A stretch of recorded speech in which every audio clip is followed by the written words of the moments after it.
sales is the most lucrative skill in the world, period. The problem is most sales advice out there today is outdated, cheesy, and can even keep you from getting the deals that can make all the difference in your career. This is the No BS Sales School, a podcast for entrepreneurs and salespeople who want to master the skill of selling without all the BS. Welcome to the No BS Sales School podcast. I'm your host, Walker McKay. No BS Sales Team, I am excited to bring on a dear friend of mine. Her name is Lindsey McMillion Stemann. And Lindsey helps people, especially financial advisors, those in the financial service industry, build their business using LinkedIn. That is her tool. Her nickname online is LinkedIn Lindsey, and she's deserved every bit of that. Lindsey, welcome to the show. Thanks, Walker. I'm so excited to be here. Always a fun time. Good. Lindsey and I have known each other for a long, long time. And the first time we met, you remember this, Lindsey? The boss you were working for had hired me to help the sales team. You and I had never met. You, I think, were frustrated with the boss. And all of a sudden you felt like, who the hell was this guy you're meeting with? We met at a coffee shop in Greenville somewhere. And I just remember the bad energy you were sending off, how pissed off you were that you had to meet with me. And even at the end of that meeting, you were still visibly pissed off that you had to meet with me. And I guess, obviously, at some point, we got over ourselves and got to be friends, but it was pretty funny and hostile there at the very beginning. Do you remember that? Oh, I remember it vividly. In fact, since that time, and you've done such an amazing job mentoring me and training me on how to be a better salesperson, what we did not establish, and I'm going to blame this on you, was an upfront contract and setting expectations. I had no idea what I was doing there. I thought I was about to lose my job if I didn't pass your test. So we were just coming in at two different perspectives. But yeah, it probably took a little while to warm up to you after that, I can imagine. But it's funny, though. You and I have been, we have worked together, but we've also been friends and shared a bunch of stuff together. And that's cool. It's one of the things I appreciate you, one of my dear friends. Lindsey, one of the things I want to talk today, and one of the reasons I want the No BS Sales Team to listen is, as a LinkedIn expert, I mean, almost everybody in business is on LinkedIn. I think, the ones that I run across anyway, but many of them aren't using it effectively. And what I wanted to talk to you about today was, what are one or two or three things that people just aren't doing that could help them tremendously if they did it on LinkedIn? Yeah, I mean, the thing that I experience all the time is, especially since the pandemic and people going online more often, is this idea that LinkedIn is this magical purple unicorn, right? Yeah.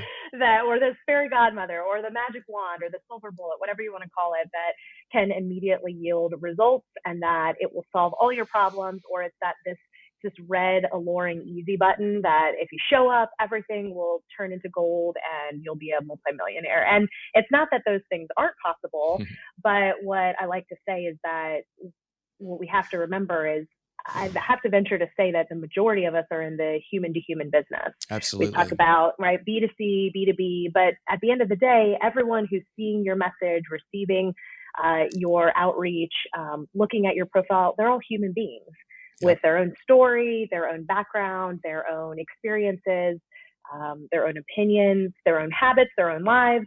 And so it's just keeping in mind that LinkedIn is just a tool. It is an entry point for conversation. I would have to say that anyone who I've worked with in the last almost 10 years doing what I've been doing, the goal is to get offline, to schedule the Zoom meeting or the phone call or the in-person meeting. And so I think I've seen more and more often people forgetting that. They get frustrated with LinkedIn more easily. Oh, LinkedIn's just not working for me. Oh, I'm not getting responses. And I ask, well, Walker, how many times have you reached out? And then you stop and you think about it and you say, oh, well, twice. Yeah. Like when has two outreaches ever always consistently yielded an opportunity? Right? Never consistently and often. Oh, so you mean we still have to work? You mean we still have to, this is still sales. This is still business and business development. What a damn shame. It's a little bit, I talk to companies a fair amount and they will say, oh yeah, we fixed our sales problem. We got Salesforce. Well, that's great. You just spent however much money, big money you spent to get Salesforce. And quite frankly, that doesn't change anything. It's maybe a better management tool, but you're not helping your people get any better by doing that. Maybe you're redirecting their time to something that's not as productive. Yeah, so true. I mean, I hear that with subscribing to any of the LinkedIn premium options, right? Oh, well, our whole team's on Sales Navigator. I say, great. How's that working out for you? How are What they do you using mean? it? Yeah. How are you they using it? And it? using it, and how do you even look on LinkedIn, right? Like, I could teach my clients every button to click. I can help make them close to wizards, right? But if they don't look reasonably intelligent, nobody's going to respond to them, right? If they haven't invested in the way they look on the platform. So it's not just this linear approach, shotgun approach. It's really multifaceted to yield the right opportunities, I would say. So how did you first find out about LinkedIn? I mean, because LinkedIn had been a thing for a while, and all of a sudden you kind of got into it. What was your exposure, and what was the thing that made you go, wow, I want to do this? Yeah, so I always think about how my sales career got started, and it makes me laugh thinking that my actual first experience selling was boiled hot dogs at the end of my sidewalk as a little girl. Yeah, lemonade and boiled hot dogs. That's awesome. Yeah, and then in college, I actually volunteered. Well, no, it was a paid position at Clemson to participate in their phone-a-thon, right? Their fundraising efforts. And essentially I was selling to donors. And I called on our call list. We didn't have the luxury of LinkedIn at the time. The goal was to get through as many names on that call sheet as possible. And you had your script and you just went for it. And my training probably consisted of about 4 minutes walking from the front door to where I was seated with the phone.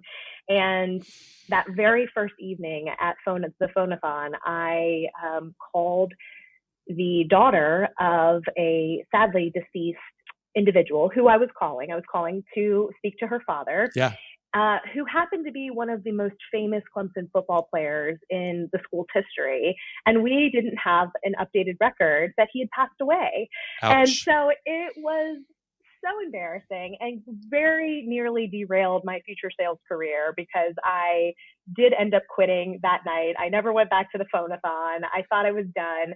And then, ended up becoming a graphic designer in my 2 internships. And it was really a great but frustrating experience, because I realized, well, gosh, I create something what I think is really cool and beautiful and awesome and should go to production, but I don't have a voice. And so that's when I realized, okay, well, if I'm not going to design it, I'm going to sell it. And so I sold software as a service, sold ink on paper. And then in my career up in the DC metro area, LinkedIn came into the business world. And I've always loved connecting with people and having conversations. And so this tool that allowed me to meet more people in a more efficient and effective way when it would cost $30 to park in DC, and I could only go to so many high-rise buildings in one day and knock on so many doors. LinkedIn provided this entry point to really expand that reach and build a bigger pipeline to start those conversations. So I was really attracted to it out of the gate. And then, here we are today. I've been selling and helping clients and business owners and sales teams and recruiting teams leverage it to not just increase their confidence on how to use it, but truly increase their revenue, which has been, as a salesperson, that's big. Super big, right? Like being able to say I've helped my clients generate millions of dollars through what I've taught them. It doesn't get much better than that. So, because you go from being a user to all of a sudden being an expert. Was that training that got you there? Was that, or was that just your interest? How did you do that? Yeah, I always say that I go before my clients. So I don't teach anything that I haven't done myself. It's really committing to the tool. And I'll be totally honest with you and your audience, Walker. Before meeting you and getting trained up that the phone is our friend and our ally, and we get paid for the information we gather, not the information we give, right? All the great things that you're teaching your listeners. I probably use LinkedIn as a crutch. I probably used it as a way to hide behind my computer screen, to hide behind my phone. But what that allowed me to do was really sink into the platform and click every button that didn't look clickable, and find out efficiencies and ways to be productive in the tool so that it isn't a time waster, so that ultimately, like I said earlier, I can get more times at bat with those phone calls and opportunities. So you believe, and I believe this too. LinkedIn every time we sell, we're selling human to human, right? And so, or ideally, the bots haven't taken over selling yet. But if we are selling human to human, what are some of the things to be more human on LinkedIn? What are the ways we could use LinkedIn to be more human that maybe people are missing out right now? Yeah, the thing that I see the biggest opportunity, and it's really, when I share this, people might put their palm to their forehead because it's really not rocket science, and that's just following up. What do you mean by that? What do you mean by that? Yeah, so a lot of times when we're prospecting or trying to get a meeting scheduled with somebody, it takes multiple touches, right? Walker, do you know what the average is at this point? I think it's probably 10 to 12, right? That's what I was going to say. Yeah, 10 to 12. 10 to 12 touches to get to have a conversation with 50% of the prospects you're trying to reach. Something like that's what I've been taught. Makes perfect sense. Well, the idea that one outreach on LinkedIn, let's call that the invitation you send out. And let's say if you're really on top of it, when someone accepts that invitation, you follow up. Well, at this point, that's 2 outreaches. And then if you don't get a response after that, our human nature says, and our ego says to ourselves, well, gosh, they just don't want to meet with me, or gosh, they just don't want to have a conversation with me. But you've only reached out to them twice. And the second time people reach out, at least my experience has been, and this to me is shitty, to put a technical term on it, is they'll accept or they'll ask me to link with them. And then the next email, which may become as an automatic bot, is, here's what I do. Do you want my help? Let's set a meeting. The worst. It drives me crazy. Yeah, it's the worst. And so that the word you used earlier, authenticity, it's just being a human. I mean, I'm not, I don't want to go down the whole path of talking about automation and all of that, but I do think when automation is used well, it can be an additive and a helpful tool. But I see so many people using it the wrong way and abusing it and assuming that it is the only way to get those appointments on the calendar. Because again, like I said earlier, who's receiving your outbound messages? A human being. Mm-hmm. So I had a client, a quick story, probably about 2 years ago at this point. He had used an automation service that was 100% all of his outbound on LinkedIn, and he was only using LinkedIn. So this is the other piece of the human component, is we have to use LinkedIn and all the other communication channels. So in this case, my client at one point had only used automation in LinkedIn, and he said it was a disaster. So, well, what do you mean it was a disaster? He said, nobody responded. I didn't get the results I was hoping for. And so we took a more thoughtful approach, and he started reaching out to people as himself and was being really targeted and really selective. He ended up getting multiple meetings scheduled, multiple new clients, but one story in particular stood out to me that he shared with me. He said, Lindsey, I got on the phone with this guy who I'd been pursuing for months. I mean, probably at least 6 to 8 months at this point. I'm on the phone with him, and I asked him, I said, what made you take the call with me this time? I've been trying to reach you for a long time, it seems. And I'm just curious, right? What changed? And this guy could have said, as you know, any number of things. And what he said was, because you finally sounded like a human when you reached out to me, and you finally sounded like you genuinely were interested in me. Wow. Right. And so is it worth taking a breath, taking a beat, taking maybe a more thoughtful and methodical approach instead of throwing a bunch at the wall and seeing what sticks, to yield a potential client or multiple clients that ultimately generate thousands or millions of dollars for you? I would say yes. And I'm not that good at math, right? But imagine though, and how lucky was that guy? What a valuable lesson to your client before he hired you, I think. How valuable that was for somebody to actually take the time and go, because you sounded like a human being. Because and listen, we on the receiving end, we can tell when it's a bot. We know when it's not sincere. And the reason that so we go back to that person, if we do it all, with an insincere response back. You give what you get. Absolutely. And the other piece to that too is at this point in our technology world, the automation really can only do so much. So at this point, what it can't do, what it's not doing is, for example, Walker, if you're on my target prospective client list, somebody who I'm interested in meeting with, and I'm using automation, or I'm just using my authentic self and I'm reaching out to you via a message on LinkedIn, or excuse me, an invitation and multiple messages, and that's it.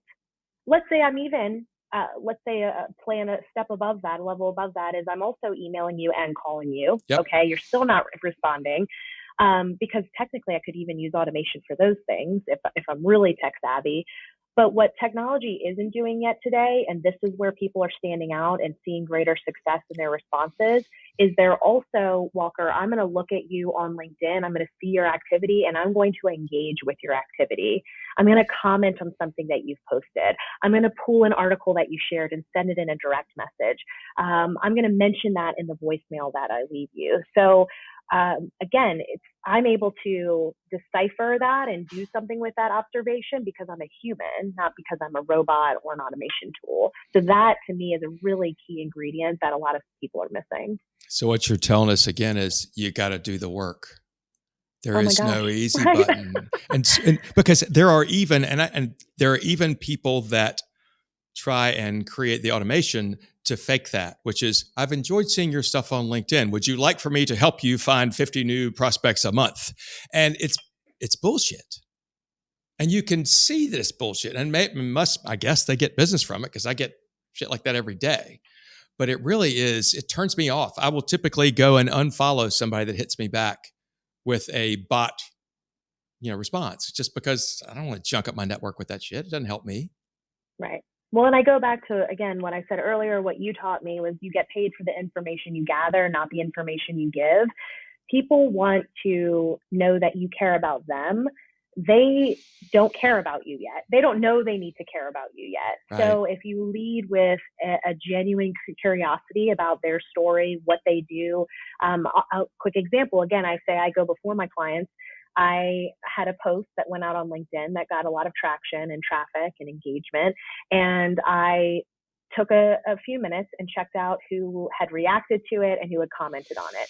And there were several people who I didn't know. Well, I checked out those several people, right? I did my homework. One gentleman in particular, I reached out to him on LinkedIn. Hey, said, thanks for, reached out to him via an invitation, said, thanks so much for engaging with my recent post. And I referenced the post so that he would, his memory would be jogged. He accepted my invitation. And we started this kind of ping pong match back and forth in our messages on LinkedIn. Well, he just recently started a new job. I don't know about you, but whether you're launching your own business or starting a new job, whether it's with a new company or you just got promoted, it's overwhelming and you have a lot on your plate. The last thing you can probably do in that first at least 30 to 45, maybe even 60 days is take a call with somebody like me, right? Right. Yeah. Because, and I get that and I respect that. And so it has happened that I reached out to him in the spring and I said, hey, congrats on the new role. I'm curious, are they providing any type of training for you? Because it looks like you're in a new industry. Again, made an observation on his profile, brought it into the direct message. And he goes, yeah, the company has been awesome. They're providing phenomenal training. I feel like I'm drinking from a fire hose, but it's been great. Well, to me, as the service provider, that's a great indication that I could potentially be a resource to him and his sales team in the future. And so I said, that's really exciting to hear. Not everybody works for companies that invest in their people. I said, I'd love to connect with you maybe this summer when the dust is settled a little bit to explore how LinkedIn might be an additive to your sales process. Would you be open to that? ?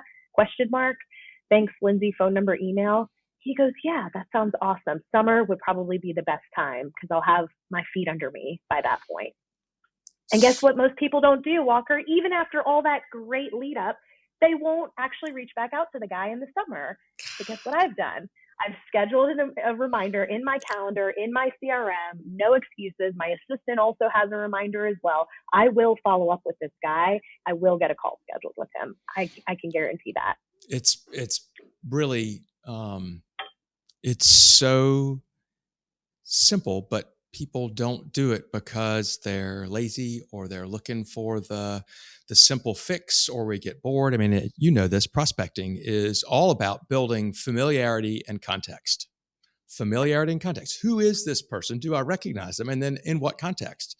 And I tell people when they're starting a new job, part of their perhaps imposter syndrome is they still see themselves as doing the old job.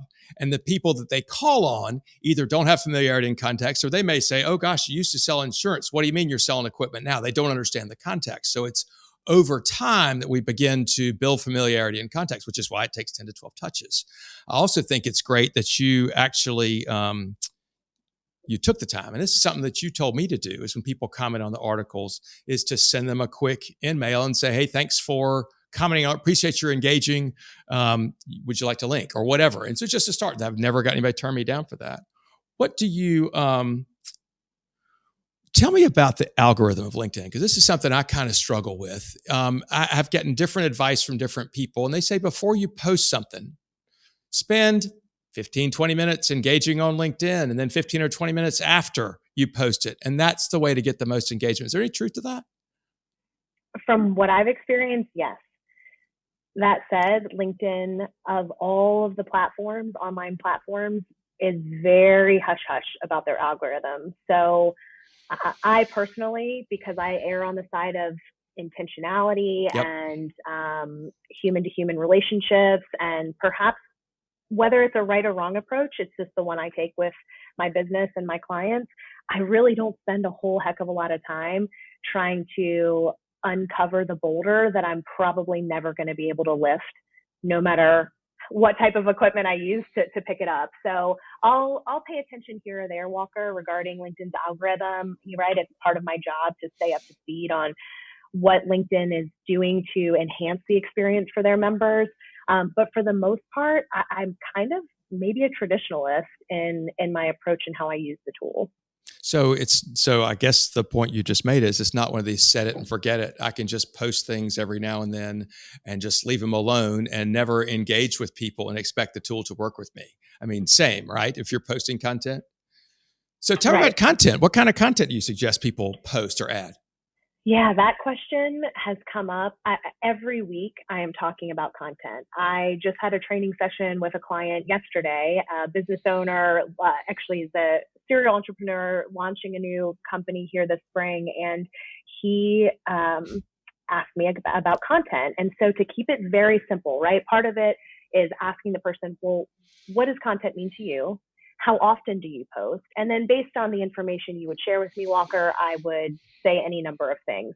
In this case, this gentleman is not very active on LinkedIn yet, but he has the desire to be present. And so I said, you know what, we're going to keep it really basic. I want you to think of the content you put on LinkedIn in two buckets. One bucket is your knowledge and expertise. And that can come in a variety of formats. It can come in the format of an article that you write. It could come in the format of a video that you share, a picture of you at a conference, right? Speaking at that conference, maybe with somebody else and looping them into the conversation. You might want to call it self-promotional, but I like to think of it as more cultural and educational, right? So this is the content that I'm creating and I'm posting. And then the second bucket to also consider and keep in mind to incorporate are what I call third-party content. So that comes in a few formats. One is 99% of the folks and successful established professionals that our team works with are reading articles online. Yep. Forbes, Inc., Wall Street Journal, you name it. They're learning how to be better leaders, time management, productivity, you name it. So any of those articles that you're reading, if that content could be valuable to your network, and it might not have anything, it likely doesn't have anything to do with your specific niche and expertise, consider sharing that with your network on LinkedIn. So that when they think, in my world, about LinkedIn or sales training or recruiting or their next conference and hiring a speaker, hopefully they'll think of me because I've been incorporating that other content or what I say is third-party content. The other layer to that, Walker, of third-party content is resharing other people's content. Yep. Walker, you and I have a little, and I know you do this with a few other folks as well. It takes a lot of effort to create content, to post it, to schedule it, Yep.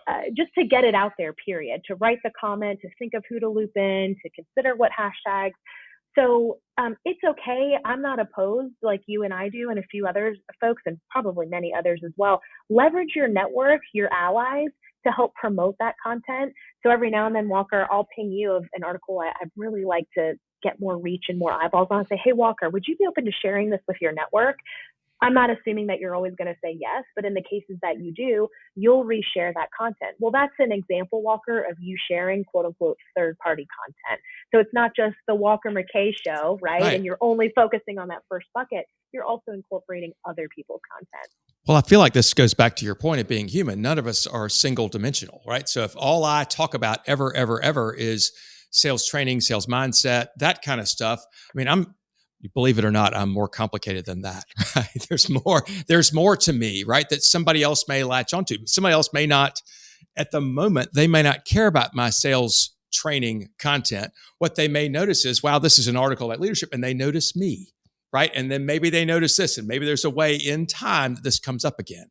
And I read this book, and this is a very simple thing, but this guy talked about green bananas versus yellow bananas. He was just talking about prospects, and he's basically playing the long game. There are some bananas that are green that are not ready to pick. They're not ready, but they're worth keeping an eye on and staying around until they do turn yellow. And then there are yellow bananas that are ripe right now.